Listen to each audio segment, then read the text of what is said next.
So I'll jump right in, kind of update on topics that have happened since the last time I spoke. So first, I just want to congratulate all of our guys that got into the Hall of Fame. I know our fans have been waiting, and they've been waiting for a long time. So I know the entire organization's really excited for them. Flus hit it yesterday. Excited about our coaching staff we put together moving forward. Shane and Eric and the rest of the crew, we're in good hands. They're going to do a really good job. I think Coach hit on all the topics: teachers, communicators. Shane's got a really good feel for both the run and the pass game.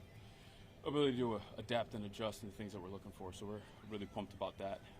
Cody and Eddie, I know we put out a piece on them, but just want to say thank you to them for what they've done for the Bears. We felt like it was the right time to give them an opportunity to go test the market and see what's out there for them. I wanted to do right by them and do it as early as possible so they can put their plans in place. But really thankful for their leadership and everything they brought to the organization. Jaylen Johnson, in the process of getting Jaylen Johnson done, conversations are going well at this time. We feel like we've done a really good job kind of coming to the table strong, showing the respect that he's due just in terms of his production through his career, and really an emphasis on the turnovers that he created this past year. Our expectation is that's going to continue to go as he's with the Bears. When I say coming strong, that means cash flows are strong, guarantees are strong. The term is strong for him.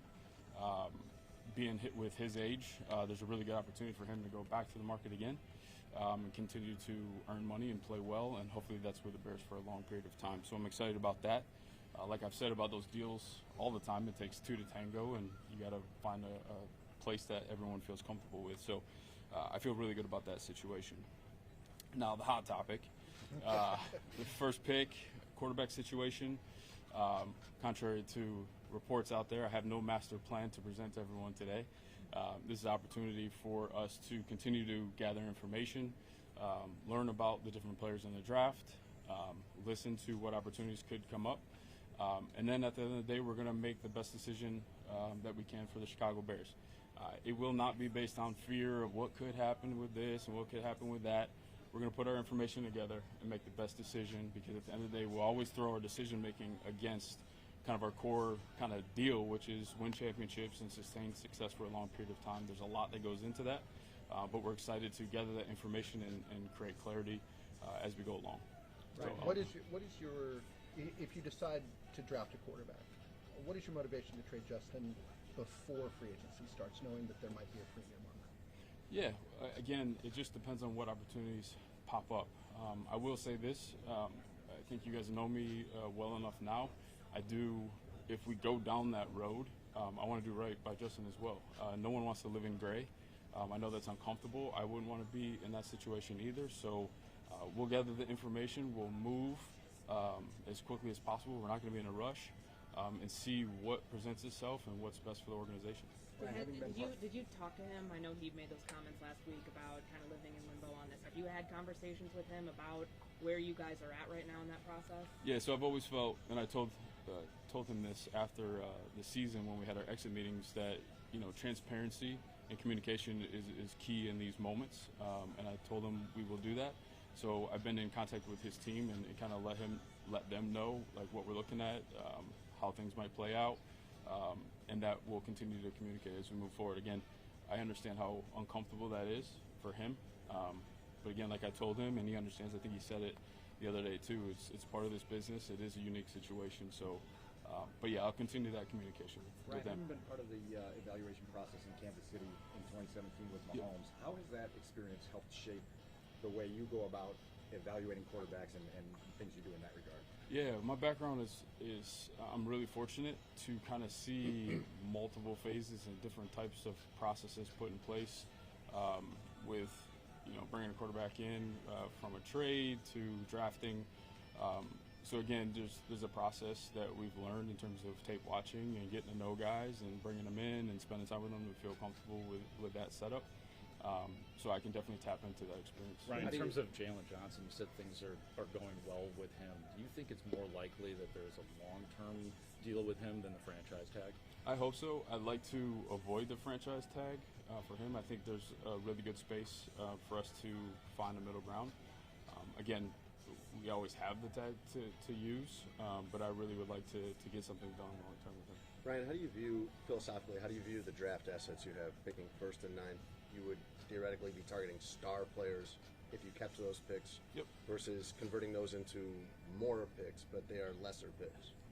Yeah, that goes into the equation, right? I mean, you got to look at what's there in that area in terms of drafting. Again, you got to listen to the trade. Like, you don't trade back 1, trade back 2, trade back 15. Like, that changes the dynamic based on where the board is set up. I think I talked about that last year. We'll end up counting the guys in certain spaces that we feel like can be impact players for our team. So that goes in the equation as well. But I think it's a really good opportunity to improve our football team. And the other thing is, like, very open and understand that draft picks are just opportunity, right? You got to capture that. You got to be right with your draft picks. So we understand that as well. Just on the process of evaluating the quarterbacks, obviously at the top of the draft there have been a lot of misses at the quarterback position. Yeah. What have you maybe learned about what goes into making a player, a great quarterback at the next level? Yeah, there's a lot there, right? It's like, what's the infrastructure look like? What's around the player? I think that's key, and I think that's probably messed with the numbers a lot when you're talking about the top of the draft. I think that's what makes our situation unique and why we have to really do a deep dive into it. I think the person is a huge part. I've talked about that a lot. What's the makeup, the leadership? How do they handle pressure? How do they handle pressure in a big city like ours? So a lot of those factors go in. Ryan, I know you said you weren't going to make a big reveal today in terms of what you're doing. I have nothing to reveal at all. Yeah, no, I totally. I wish I did. Yeah, I know. That's what we. Yeah, that's what we.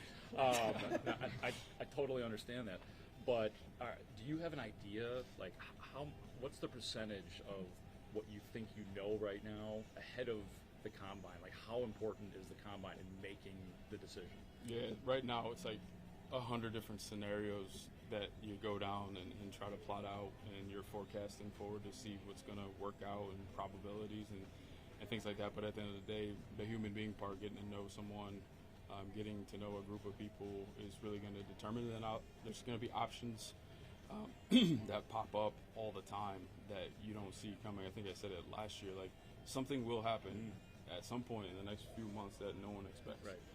So you got to be on your toes for that. So the picture will change as we go. Well, Ryan, if you trade the Is there number a one, different mindset this year with the number 1 overall pick than what you had last year at this time? No, I mean, it's unique, right? But I would say our approach is exactly the same in terms of we got to look at every option and determine what is best for our team. Obviously, we chose to trade back last year, and I think that helped our team out a lot. So again, we'll do a deep dive and see how it plays out. As you're evaluating the prospects and team gathering information, do you have any concern at all that Caleb Williams or the team around him don't want to play in Chicago?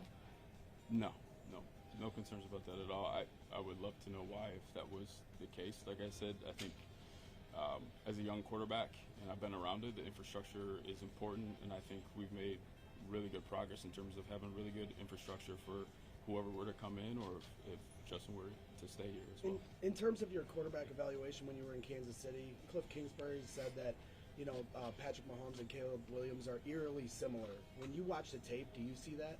There's pieces that are similar. Obviously, the one that stands out to everyone is just different arm angles. That's a unique trait. Not a lot of guys can do that.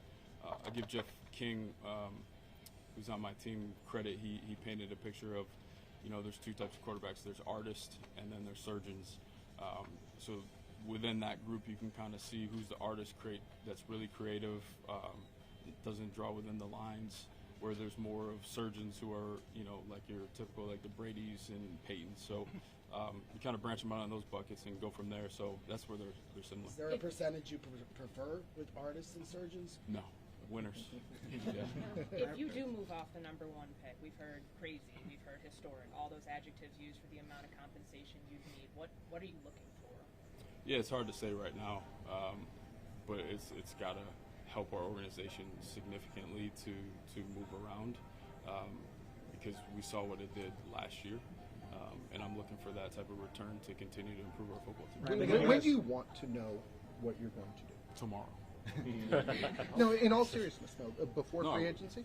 I would love to know as soon as possible. Right. I mean, I would love to know, but I know that's not how the process works. there's before free agency would be good. Like I said, I'm also taking, if we were to do something with Justin, like I want to do right by him. And I know, again, living in that gray space, you would want to do something sooner rather than later. But just like I talk about with contracts, it takes 2 teams to figure that out. But at the same time, we're also trying to figure out the draft process as well. So there's a lot of different things with different timelines going, and that's what makes it a little Ryan, bit as difficult. part of your process over the next 6 weeks, what do you see as the best ways for you to evaluate the wiring of quarterbacks? What do you like to do to learn who they are? Yeah, spend time. Spend time. That's, right, any type of relationship, it's time on task and just kind of getting to know the personality. There's been a ton of information gathering from my team just in terms of teammates, coaches, things like that. But you got to spend time with another person to really understand the wiring. What are you trying to feel out in that process? What are you looking for from that position? Yeah, you look for examples of dependability. You're looking selflessness, leadership, ownership. I think it's hard these days to find people that, hey, this is wrong. And it's like, yeah, it was wrong. This is what I have to do to correct it rather than just kind of BSing your way through it. So, with time on task and spending time with these guys, you'll get to know some of those things. Are you expecting a busier combine than usual? Like, I'm imagining you're going to be a pretty popular guy this week. Everybody wants to buy you dinner and talk about all these different assets that you might trade. Is it going to be a different combine for you? Yeah, it feels that way. Yeah. Has it already started? Oh yeah, my phone won't stop. How aggressive are people with fishing for information from other teams to see what you want to do with that?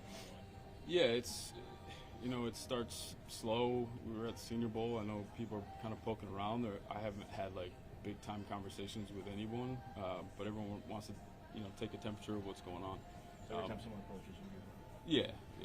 How would you say last year's trade worked out for you guys, for the Panthers, and even Houston that didn't get the number 1 pick? Yeah, I'll only comment on us. I thought it worked out really well. Just adding 2 good players like Darnell and DJ. Had no idea this would work out where it would be the first overall pick, but I would say that's successful. And then, a future 2 as well. So it worked out well for us, and we'll keep growing off of that. You know how universally loved Justin is by this team. Have you thought about what that conversation is going to be like if you do trade and what you're going to delivering that message to the team? Yeah, he's a leader.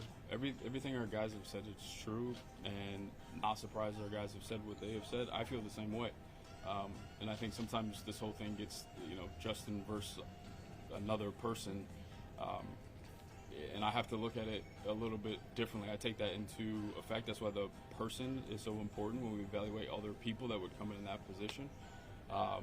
But also, it's my job to think of the long term, and a lot of our guys kind of don't see that. That's not their job to do that, and they defend their guy, which I think speaks volumes about our culture and our locker room. You've made big trades before. Would that cause is there anxiety that comes with that for someone who would have to deliver that sort of news? No, because I have faith in our ability to communicate with our guys, and when we do that, I think they'll know that it's in the best interest of the team, and I think as we've moved along here, I think the trust factor is there, that they're in good hands with however we decide to kind of play. When you timeline-wise for the college quarterbacks, do you really need to get all the way to private workouts, bringing them into the building to know, and how would that impact your decision with Justin? Yeah. So, again, there's a lot of different timelines going, so being creative with finding time to spend with the different prospects, and if we can get a private workout, things like that does help come to conclusion and kind of fill in all the boxes that should be filled in. If you identify a quarterback prospect as your guy, is there any price that can move you off of your guy? Would it be our guy, right? Like it's not about me at all. That's hard to answer right now because I need kind of the whole puzzle put together to figure that out.